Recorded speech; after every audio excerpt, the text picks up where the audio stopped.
So both Preethaji and I, we travel across the world and we are co-creators of ACOM. ACOM is situated in Andhra Pradesh and it's a place for enlightenment. Our vision is to create 80,000 enlightened beings in this world, which is 0.001% of this population. And ACOM is a place which is a place for meditation and a place for divine grace. 8,000 people can meditate in ACOM at any given point of time. It's Asia's largest pillarless hall. And we travel to over 20, 25 countries each year addressing various sections of people. Leaders, business leaders, politicians, students, young leaders, women, men, everyone, different sections. So wherever we travel, we see that young people in the world, they go through a lot of stress.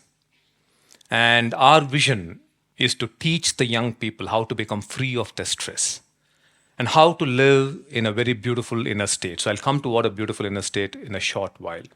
But every one of them that we come across, there is tremendous amount of stress. And what is this stress? Stress is about future. Stress is about the present. Am I doing the right thing? Am I making the right decision? Stress is in relationships, be it parent relationship, partner relationship, colleague relationship, in every form. Stress about the profession. So we see that young people in the world are confused, are conflicted. There is really no clarity in them. And it's of great concern because you are the future of this world. And you all know that time is flying very fast. Before you know, you'll all be out there working, married, children, and then you're into your late 30s. But the big question is, how do you want to live your life? Do you want to live your life from a stressful state, or do you want to live your life from a stress-free state? Stress-free. Obviously, the answer is stress-free state. Now, throughout the world, there are challenges. Every one of us have challenges. And as we are talking today, many of you in your life have challenges. And these challenges are the reason why we are going through stress. And why are these challenges there? The challenges are there because we see a world that is constantly changing. We are not in a world that is static. We cannot say that the world tomorrow will be the same way as it is today. Our economic policies are changing, our politics are changing, the business world is changing, technology is changing, science is changing, spirituality is changing. You and I are changing. You are not the same person that you were one year ago before joining this college or whatever.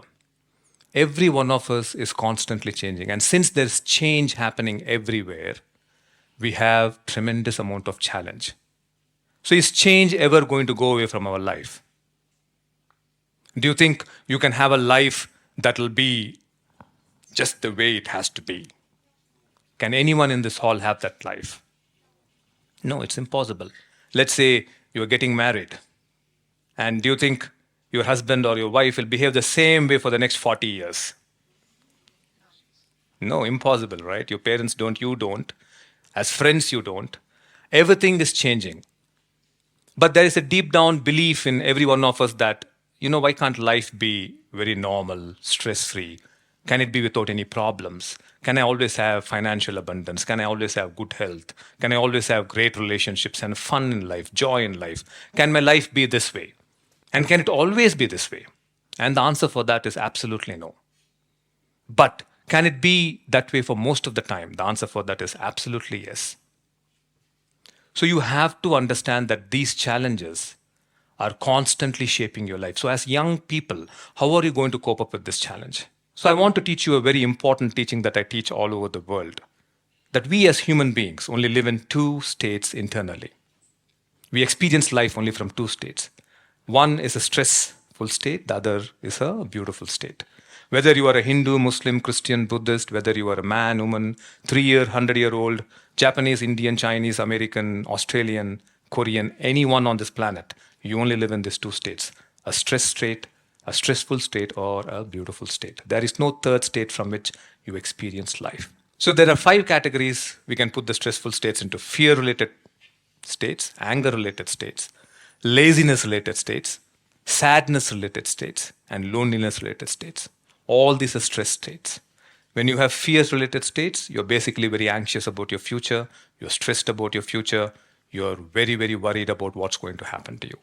In anger-related states, you are irritated, you're frustrated, of everything that's happening. Sadness-related states are states where you feel lonely, where you feel a disconnection, where you feel nobody cares for me, nobody loves me. I'm actually a lonely person. You don't love yourself, you don't love your body, you don't love anything. That's extreme, being depressed. Sadness states are states where you cannot really share love or experience love. Laziness related states are states where you keep postponing. It's okay, tomorrow I'll take care of it. You see a movie, somebody's exercising, you'll say, I want to exercise like that. Build a six-pack muscle. And next day morning you wake up, what's the big deal? We can do it later. Let me have a family pack, it's okay. So you postpone. Lazy related states are where you're constantly postponing. How many of you postpone? When you postpone, what catches up with you? Your work catches up with you because you're postponing your work. And as work catches up with you, get into stress. Obviously, everything. Suppose you get hurt with your partner. Let's say girlfriend, boyfriend, you get hurt with your partner. Somebody's at mistake or both are at mistake, you keep postponing saying an apology. So understand that saying a sorry is such a difficult thing and you postpone. And when you postpone, that relationship becomes more hurtful, becomes poisonous, becomes venomous, and at the end of the day, it breaks down. That is how it's a natural cycle, it's a natural law. You cannot escape that. Your brain has 5 states, 4 states that help you to move towards a limitless mind, 1 state that keeps you in a stressful state. The beta mind, the beta wavelength, which is between 14 hertz and 30 hertz, when your brain is beating at that frequency, you will experience all these stressful states. It is not you who is responsible. Understand that it is your brain. It is your brain that has got used to these states. And that can be changed. So beta wavelength is where you feel lack of concentration, lack of memory, agitation, irritation. How many of you find it difficult to focus? Stay focused on one thing. Yes, you can't focus, right? Take the mobile phone and see up, see down. Somebody's talking, walking. You can't be present to anything for more than a minute. And the reason you're not able to be present for anything for more than a minute is because your mind is in a beta wavelength. And the classic saying of that is that you have a monkey mind. So most of the human beings have a monkey mind, which means it cannot stay focused, cannot stay concentrated, cannot be calm, cannot be peaceful. It's always jumping up and down. So this wavelength is very, very responsible for your stressful states. Now let's look at how to create a limitless mind, and that is why I'm here. I'm here to teach you how to move into a limitless mind. From beta state, the next state, which is a good state, is called the alpha state. Now, when you move into alpha state, your brain wavelength moves between 9 and 13 hertz.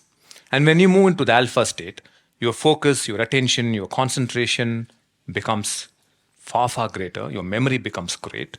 Your experience of life, your friendship, your love, your education, whatever you do becomes great because you're actually present to the moment. You start experiencing connection. And most importantly, you become calmer. The more calmer you're becoming, the more present you are. The more you're jumping up and down in your thoughts and in your feelings, you're not present to anything in life. So when your brain moves to that alpha state, you are actually becoming a calmer and a more wonderful human being. The next brain wavelength is the theta brain wavelength. At this wavelength, the brain is beating at 4 to 8 frequency. Here, it's normally called a place where you're able to access the universal intelligence. People call this divine, people call it intelligence, but according to science, this universe is an intelligent universe. It's not a dead universe. From single-cell organism to the galaxies, to the stars, to the moons, everything is intelligent. When scientists observe universe, they see tremendous amount of intelligence in this universe. Now, human beings can tap into this intelligence. And when you tap into this intelligence, what you have is a power of intuition. You have a tremendous power of intuition where you know what to do is right, what to do is wrong, what decisions to make. That intuition comes to you because your brain is now beating at theta level. Your brain becomes an antenna to receive this signal from the universe. Great breakthroughs in life are made when you are in this state. All great inventions made by great scientists, doctors, engineers, philosophers, teachers are made when they are living in this theta state.